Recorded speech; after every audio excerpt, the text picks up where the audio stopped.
Bom dia. Começa agora mais uma transmissão ao vivo de Tutameia, sempre trazendo para você um personagem, um brasileiro, uma figura que nos ajude a entender melhor o Brasil, o mundo, esse momento em que a gente está vivendo, que é tão dramático, tão intenso e ao mesmo tempo tão desafiador, né? Hoje a gente vai conversar com o Eduardo Reina, escritor, jornalista, que a Eleonora vai apresentar com mais detalhes para você. Ele é o Rodolfo, né? Eu sou o Rodolfo, ela é a Eleonora. Né? Eu, Eduardo. E a gente queria te convidar, então, para levar mais longe essa conversa, não só participando, mandando os seus comentários, mas divulgando nas suas redes, compartilhando nas redes sociais, para que essas informações cheguem mais longe, furem a bolha, como se diz aí, né? E saiba que, se quiser depois assistir novamente, assistir com os amigos, enfim, esse trabalho fica no nosso canal de vídeo, no youtube.com/C/Eleonora e Rodolfo Lucena Tutameia. O Tutameia é escrito com letras maiúsculas. E todo o trabalho fica ancorado no nosso site, onde tem reportagens, fotos, vídeos, é o Tutameia. O endereço é tutameia.jor.br. É legal que no canal, tanto aqui no Facebook, você curta e peça para receber as notificações, como no nosso canal de vídeo. Também se inscreva lá no canal e clique no sininho para ficar sempre por dentro quando a gente coloca um vídeo novo no ar. Eleonora. Bom, Eduardo, muito obrigada por você estar aqui hoje. Eu agradeço. Eduardo está lançando esse livro aqui. Aliás, ele acabou de receber o livro aqui, né, Cativeiro Sem Fim, editado pela Alameda Editorial. Eduardo Reina é jornalista já há muitas décadas, trabalhou em várias redações em São Paulo. Escreveu um livro de ficção, né, depois da Rua Tutóia, e nesse livro ele faz revelações que sobre um aspecto que não se conhecia da ditadura militar, né, sequestros de crianças, bebês, adolescentes, feitos pelos agentes da ditadura militar. São 19 casos que estão relatados no livro, né, a maioria deles, 11, a maior parte deles de pessoas no Araguaia, mas tem Mato Grosso, Rio de Janeiro, Paraná e Pernambuco. E a gente queria começar perguntando para ti, Eduardo, como é que foi a ideia do livro? Enfim, parece que foi um trabalho bastante que exigiu muita investigação, porque era esse aspecto da ditadura militar estava encoberto até agora.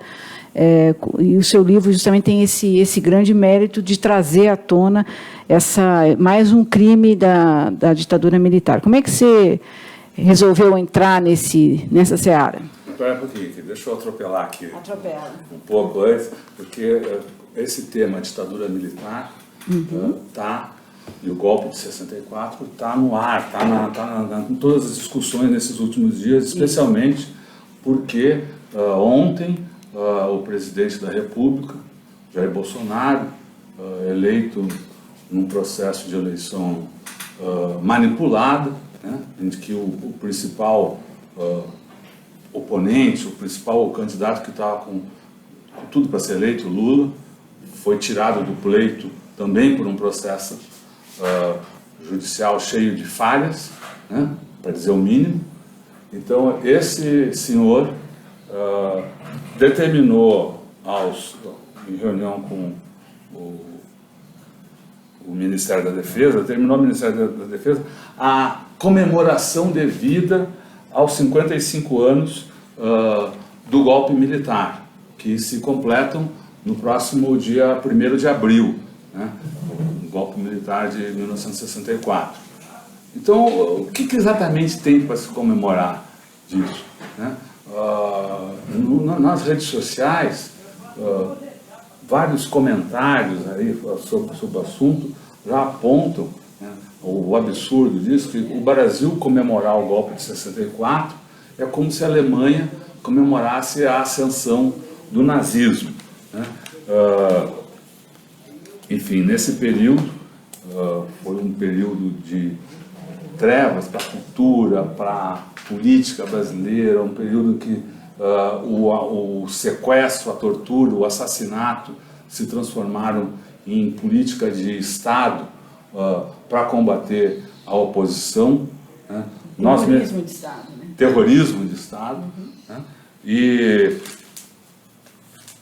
hoje, 26 de março, a 28 de março, daqui a 2 dias, no dia 28 de março, se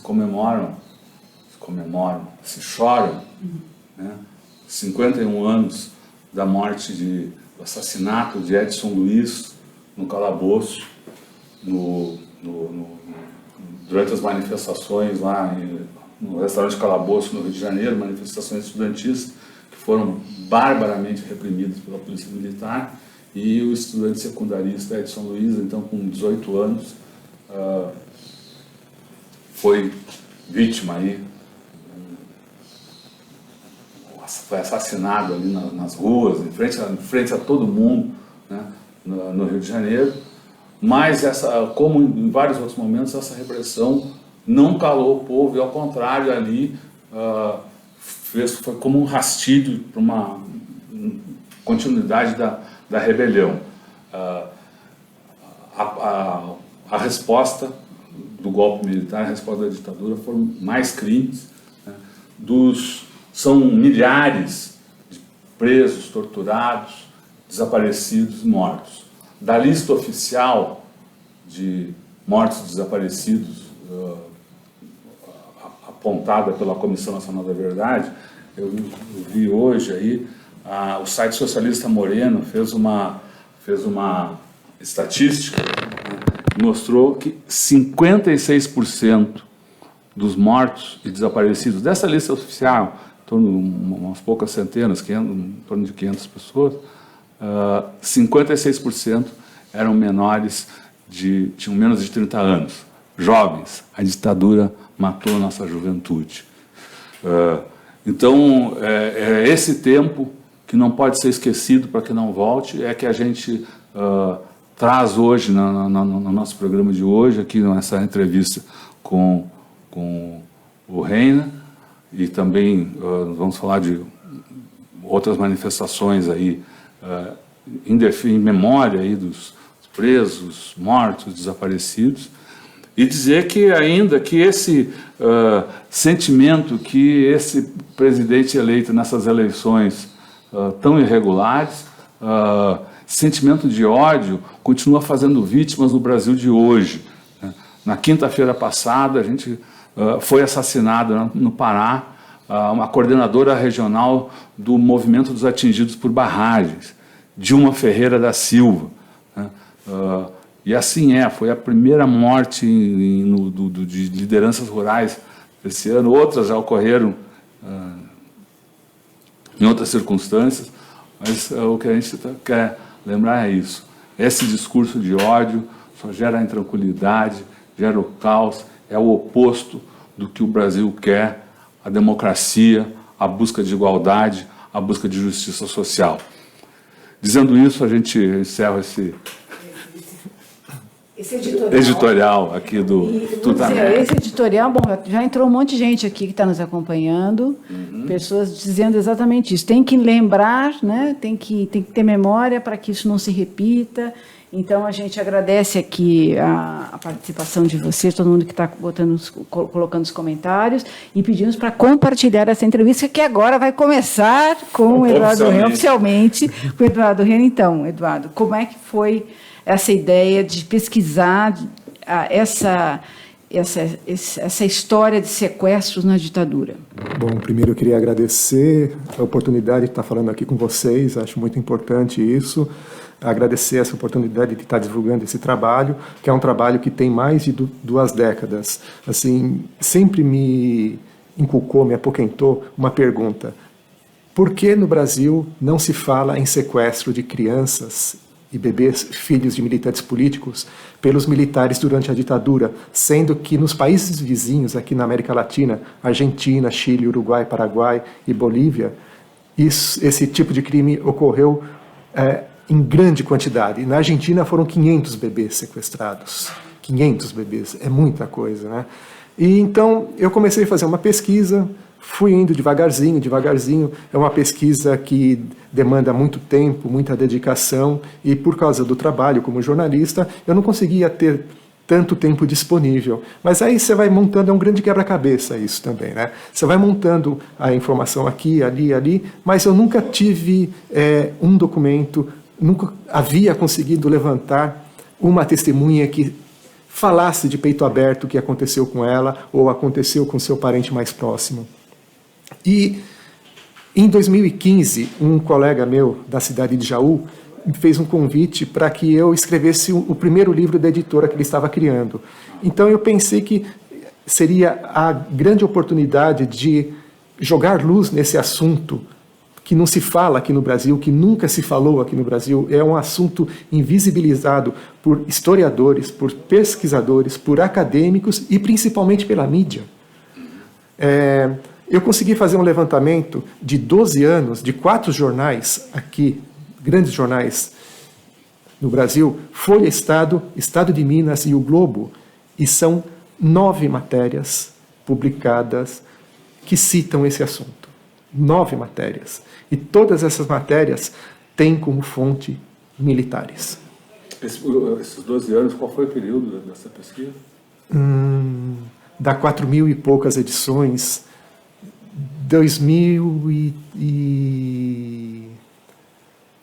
2012, 2013 a 2001, mais ou menos isso.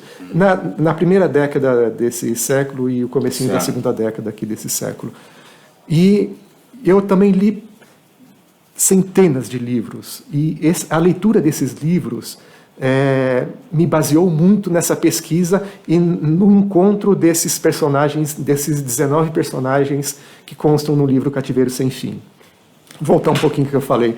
O livro, depois do Ratutóia, que é uma ficção, ele cumpriu o papel dele, ele jogou luz nesse assunto mesmo, ainda bem que deu certo, e a partir de abril de 2016, as pessoas começaram a me procurar, falando, olha, tem uma pessoa que eu conheço, olha, a minha mãe parece que a história é assim, e a coisa foi andando. Então, virou uma avalanche de 2016 para cá, e foi num crescendo, com os casos aparecendo, com as pessoas falando, e isso que o Rodolfo falou há pouco aqui, a gente precisa quebrar essa bolha, a gente precisa quebrar esse cinturão de resistência, e a gente precisa falar. As pessoas precisam falar, porque daqui a pouco os principais personagens envolvidos nesses sequestros vão estar mortos.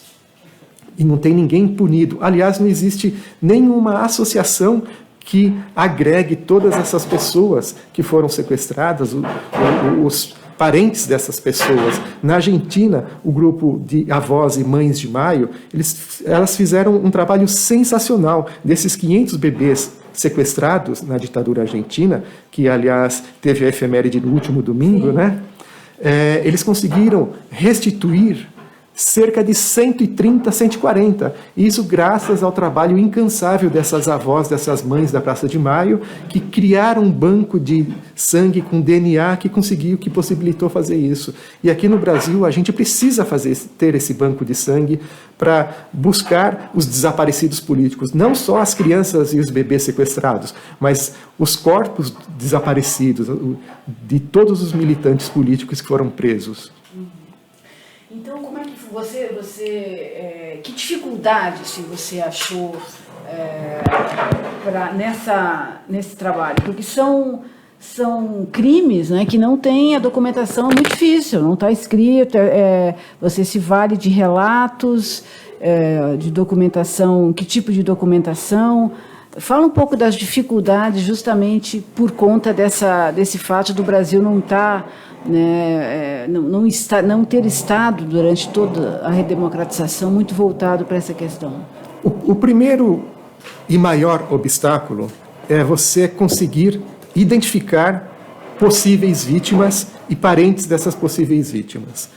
E uma vez identificado essas vítimas ou parentes, o principal problema é conseguir ganhar a confiança deles para eles conversarem com você e te contarem a história. Por que isso? Vamos pegar a região do Araguaia. Até hoje, o Exército exerce uma pressão muito forte nos moradores do Araguaia. As pessoas têm medo de morrer. As pessoas têm medo de serem presas ainda. Existe uma ação do Ministério Público Federal na região de Marabá, exatamente por causa dessa pressão que o Exército faz junto às pessoas que estiveram na guerrilha, que estiveram ao lado dos guerrilheiros, e junto aos moradores locais que estiveram do lado do Exército também. Então, uma vez por mês, uma vez a cada 2 meses, o Exército vai na casa dessas pessoas, entrega uma cesta básica, entrega um dinheiro, entrega uma arma e entrega uma pressãozinha de graça também para eles. Então é muito difícil isso. É uma chaga que está aberta. Tá, sim, uma coisa continua. Continua desse jeito ainda. Assim, e continuam matando. Por exemplo, Raimundo Cacaúba, que era um mateiro que esteve ao lado do Exército no Araguaia. Ele resolveu, há 3, 4 anos atrás, abrir a boca. Ele contou algumas coisas, onde estariam enterrados corpos de guerrilheiros, contou algumas coisas. O que aconteceu com ele? Morreu. Morreu de morte matada. Morte matada. Morte matada. Uma outra pessoa que atuou no Araguaia, José Vargas de Menes, o codinome dele era Chico Dólar, tenente do Exército. Ele comandava um dos grupos de combate de caça aos guerrilheiros. Ele escreveu 2 livros contando as histórias escabrosas, cabeludas, sanguinárias, cruentas demais. E eu tentei entrevistá-lo várias vezes, muito difícil, e ele, não. Em setembro do ano retrasado, ele também morreu, na casa dele em Campo Grande. A polícia trabalha com a tese de suicídio. 2 tiros no peito. 2 tiros? Um suicídio com 2 tiros no peito, realmente não. E contando um pouco dessa estrutura da pesquisa que estava na... Vou falar um pouco da história do filho de um camponês do Araguaia chamado José Vieira. O pai dele, Luiz Vieira, foi assassinado pelos militares. A mãe, o irmão e a irmã foram presos, torturados. Ele andava junto com o Piauí, que era um dos líderes de um dos destacamentos guerrilheiros lá. E ele foi preso. Como que eu cheguei nesse caso? Olha só como é grande esse percurso da reportagem. Eu estava lendo um livro de um padre, na época padre Ricardo Rezende Figueira, hoje ele é um professor universitário no Rio de Janeiro, chamado A Justiça do Lobo, que contava os problemas de terra dos camponeses, dos grileiros, lá na região do Araguaia. Na página 28, tem 3 linhas, quase no último parágrafo, são 3 linhas, é uma aspa de um outro padre, Roberto de Valicot, que também era da Comissão Pastoral da Terra, falando assim, a população me contou que um camponês foi assassinado pelos militares e o filho dele foi levado. 2 linhas. Pum, acendeu. Falei, caramba, se o filho dele foi levado, pode ser sequestro. Procurei o Ricardo Rezende de Freitas, Figueira, achei ele no Rio de Janeiro. Ele falou, olha, o que está no livro é o que está no livro. Aí você teria que procurar o padre, Roberto Valicot, um padre francês. Aliás, padre francês que foi preso e torturado também no Araguaia nesse período. Procurei, e com a ajuda do professor Ricardo, e consegui achar ele em Manaus. Achei o padre em Manaus, entrei em contato, ele confirmou as informações, mas disse não se lembrar do nome do camponês morto, nem o nome do filho morto. Mas ele falou, eu precisaria voltar ao Araguaia, faz mais de 40 anos que me falaram isso, eu precisaria conversar com algumas pessoas para não te dar a informação errada. Falei, tá bom, muito obrigado, vamos lá.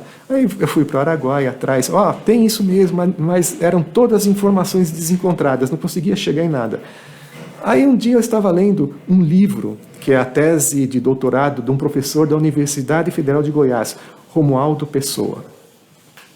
E lá, no meio do livro, esse daí eu não consigo lembrar a página, ele falou assim, teve um camponês que aderiu à guerrilha, Luiz Vieira, que foi morto numa caça aos guerrilheiros, e o filho dele foi preso, levado para a base militar de Bacaba, chamado José Vieira. Falei, nossa, será que não é esse cara do outro livro? Entrei em contato com o Romualdo, ele falou, puxa vida, olha, você é o primeiro cara que me alerta a isso. Nem quando eu fiz a tese, ninguém falou que isso poderia ser um caso de roubo, de sequestro, de seja lá o que for, de apropriação.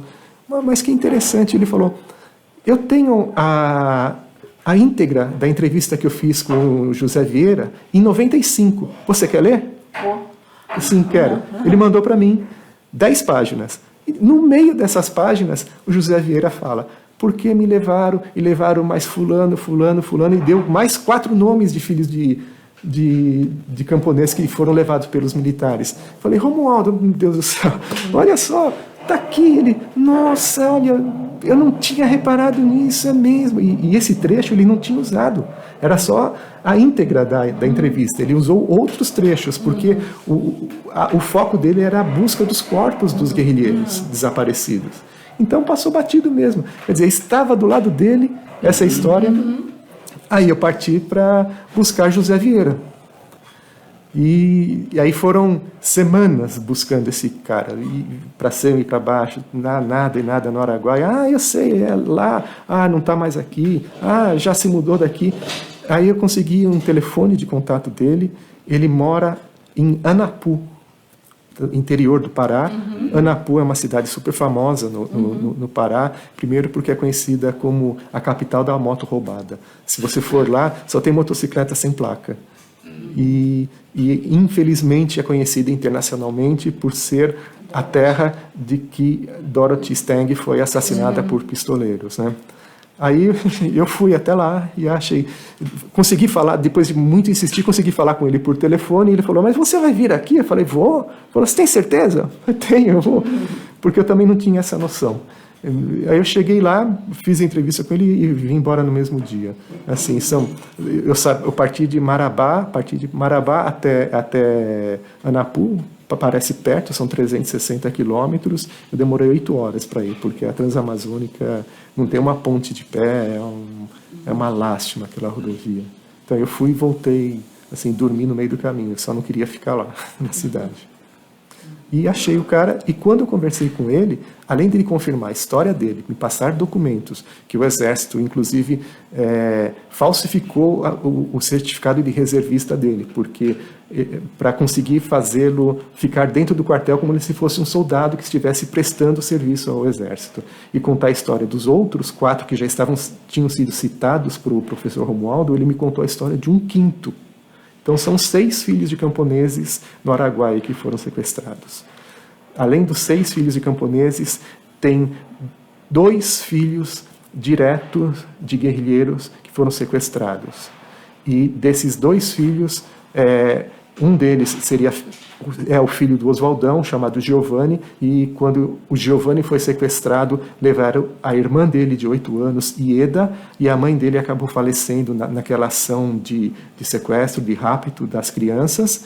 E antes disso, antes de sequestrar o Giovanni, o Exército sequestrou, por engano, o outro rapaz que não tem nada a ver com a guerrilha, simplesmente porque a mãe dele tinha a mesma descrição que a mãe do Giovanni tinha, que chamava-se Maria, era uma mulher branca, com corpo grande e de olhos claros.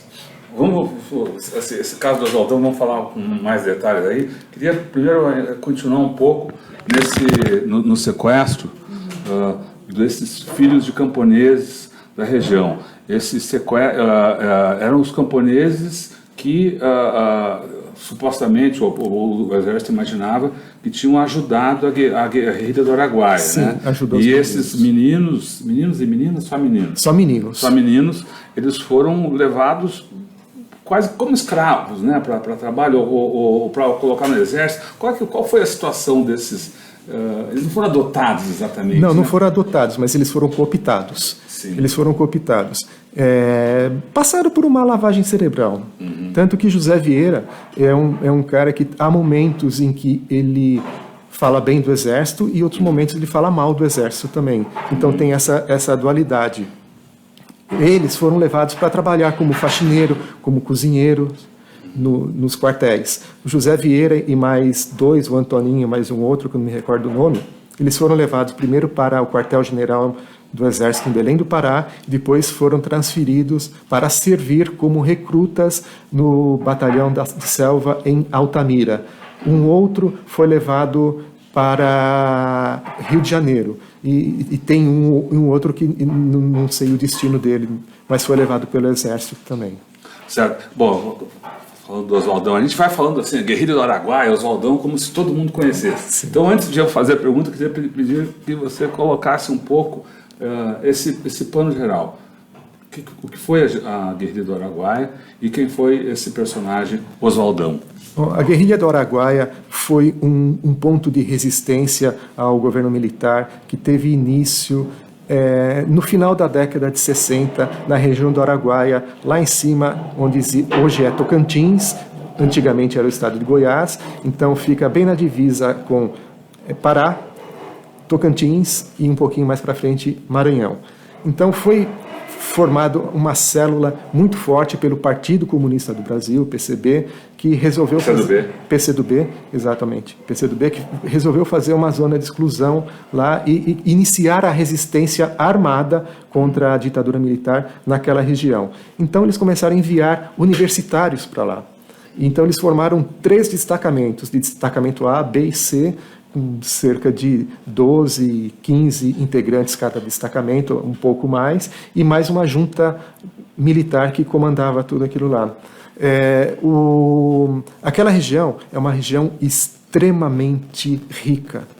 É uma montanha de ouro, diamantes e outros metais preciosos que tem lá. Tanto que hoje aquela região do Araguaia é comandada pela Vale e outras multinacionais que tomam conta.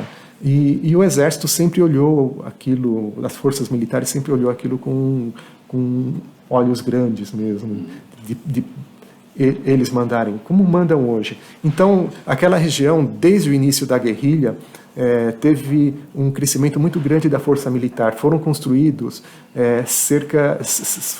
6 quartéis do Exército, só naquela região do Araguaia, exatamente para proteger toda essa riqueza e para acabar com a célula de resistência do PCdoB lá.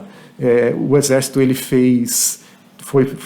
chegou a fazer 3 incursões lá, 2 incursões eles foram extremamente infelizes, não conseguiram nada. Chegou a ter a cidade de Xambioá, que era uma base do Exército lá, que tinha cerca de 2.000 habitantes na época, no começo da década de 70, 72, 73, e tinha 3.500 soldados lá. Imagina que maluquice, era muito mais do que a população local. Então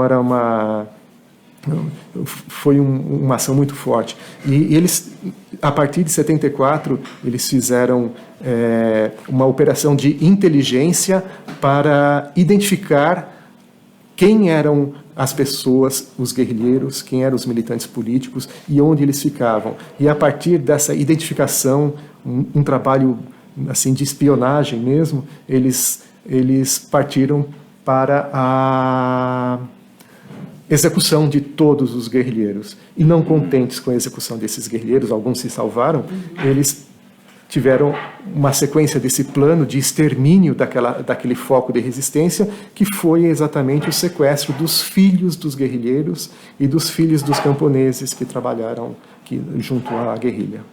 Que diferença você observa entre essas histórias de sequestro aqui no Brasil, pela ditadura, e com outras ditaduras aqui no Cone Sul, Argentina especialmente? Há diferença nesse processo? Olha, Eleonora, não há. O modus operandi é o mesmo. Tanto que na Argentina existiu um manual de procedimentos, um manual que orientava como os militares deveriam agir quando eram presos pais, militantes e seus filhos. E é uma coisa extremamente cruel e sanguinária, crianças recém-nascidas até 4, 6 anos, eles achavam que poderiam ser adotadas por famílias de militares ou de famílias ligadas aos militares. Crianças acima dessa idade, a ordem era executar, era matar, porque eles avaliavam que elas já estariam impregnadas com a ideologia dos pais, então não iriam mudar nunca mais de opinião ou de atitude. Então a ordem era matar. E no Araguaia aconteceu a mesma ordem. Existe uma pessoa que esteve ao lado dos militares na região do Araguaia, é um garimpeiro chamado Dejossi, e ele confirma, isso está no meu livro. Ele falou, a ordem era matar, só que os soldados não tiveram coragem. Então, por isso que se levou crianças para outros lugares. Na Argentina, houve sequestro de muitos bebês, alguns recém-nascidos, outros com 1, 2, 3 anos, que foram adotados e muitos, enfim, só agora estão descobrindo o que efetivamente ocorreu com eles.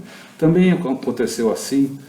Ou você descobriu casos assim? Sim, por exemplo, a filha do Antônio Teodoro de Castro, guerrilheiro no Araguaia, que lá tinha o nome de Raul, ela foi levada ainda bebê, com meses, 4 meses, 6 meses de idade, foi levado por 2 militares da região do Araguaia para a cidade de Belém do Pará, distante 700 quilômetros de lá, e foi entregue num orfanato que foi criado por um tenente da aeronáutica.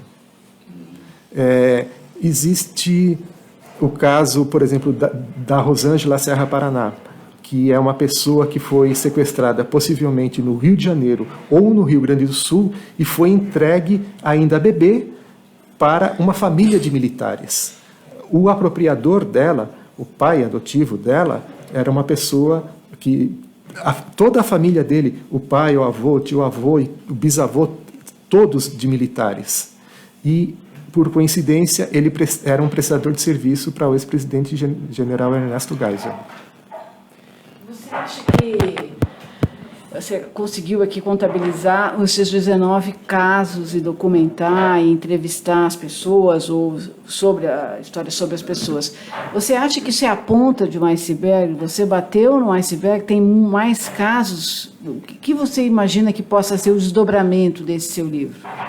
Olha, eu acho que esse livro ele cumpre o papel, primeiro, de quebrar essa resistência sobre esse assunto. Eu acho que ele está mostrando que a ditadura do Brasil foi uma ditadura sanguinária, não foi uma ditadura branda, foi uma ditadura sanguinolenta. Eu faço até um paralelo com a questão do racismo, da escravidão aqui no Brasil. Fala-se muito, não, o brasileiro é um povo cordial, essa coisa de racismo, não, a questão da escravatura, não. Mas a gente percebe até hoje, no século XXI, que não é desse jeito. E a mesma coisa acontece com esse assunto tabu de história da ditadura. A gente precisa, desencavar essas histórias, dar voz aos excluídos, dar voz aos que foram invisibilizados, aos que foram escondidos, como esses bebês, essas crianças, esses adolescentes sequestrados pelos militares na ditadura aqui no Brasil. O livro só para lembrar aqui, o livro que a Leonora se referiu, é o livro está sendo lançado pelo... Posso pôr aqui? Isso, põe a foto aí. É o Cativeiro Sem Fim, livro produzido aqui pelo jornalista Eduardo Reino, as histórias dos bebês, crianças e adolescentes sequestrados pela ditadura militar no Brasil. Editado pela Alameda, né? Editado pela Alameda e pelo Instituto Vladimir Herzog. Né? Tem, como a Leonora mostrou aí, fotos, documentos mostrando aí como o Eduardo chegou aos casos que ele apresenta aqui no livro. Alguns desses casos, dessas hoje homens e mulheres, tinham a percepção de que a adoção deles não era uma coisa muito saudável, alguém procurava, ou alguém, depois que você conversou com eles, saiu em busca da sua família biológica, enfim? Olha, é tudo muito recente isso daí. A Rosângela, ela descobriu a história dela, ou parte da história dela, somente em 2013. Rosângela? Aquela do Rio de Janeiro. Sim. Rosângela Serra Paraná, que foi apropriada pelo motorista do Geisel. Ela descobriu a história dela, parte dessa história dela, somente em 2013, por causa de uma briga de família. E a família dela, do pai dela, tem um pacto de silêncio que ninguém quer falar nada. A Lia Cecília, que é a filha do Antônio Teodoro de Castro, descobriu, ela sabia que era adotada, mas descobriu que era filha de um guerrilheiro do Araguaia somente em 2010. E ela se autodescobriu, porque ela viu uma matéria no jornal com as irmãs do Antônio Teodoro de Castro, e viu a foto e se achou muito parecida. Aí ela foi atrás, sabe, e já fizeram 2 testes de DNA, os 2 testes deram compatibilidade de genes em mais de 90%, existe uma ação na justiça que está parada numa gaveta lá em Brasília e a coisa não vai para frente para essa coisa da paternidade. Então as pessoas estão começando a se descobrir esse assunto. Acho que precisa mesmo jogar luz, dar um clique nas pessoas. E eu posso falar que vão aparecer mais casos, porque nas 2 últimas semanas, com a divulgação do livro, só as matérias jornalísticas com a divulgação do livro, eu já fui procurado pelo menos por uma dezena de pessoas. Podem ser casos verdadeiros, como podem não ser. Vai ser necessário uma nova investigação, caso a caso, mas estão aparecendo. Então é isso que é importante, você joga a luz na coisa, faz a denúncia e rompe essa barreira que era uma barreira comunicacional mesmo. Você tentou falar com as Forças Armadas, com o Ministério da Defesa. No livro, você mostra as suas tentativas e não obteve resposta. Como é que você vê esse silêncio por parte das autoridades brasileiras ainda? Esse silêncio faz parte de um plano de comunicação deles. É um plano de comunicação na guerra. Eles são muito eficientes nisso. As forças militares sabem fazer essa comunicação na guerra. E a resistência patinou um pouco, não conseguiu fazer isso.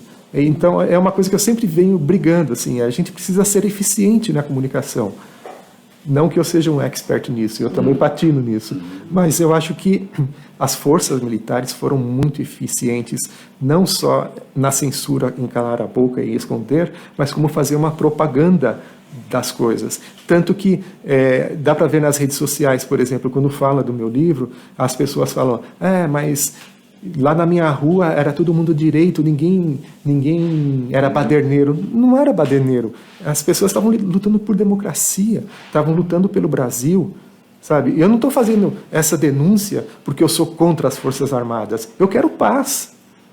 Eu quero paz no Brasil. Mas é necessário denunciar, é necessário mostrar que boa parte das Forças Armadas, pelo menos naquela época, estava envolvida com o terror de Estado, estava envolvida com o extermínio de pessoas, o que não é correto. Se era uma guerra, respeita-se então a Convenção de Genebra, e eles respeitaram.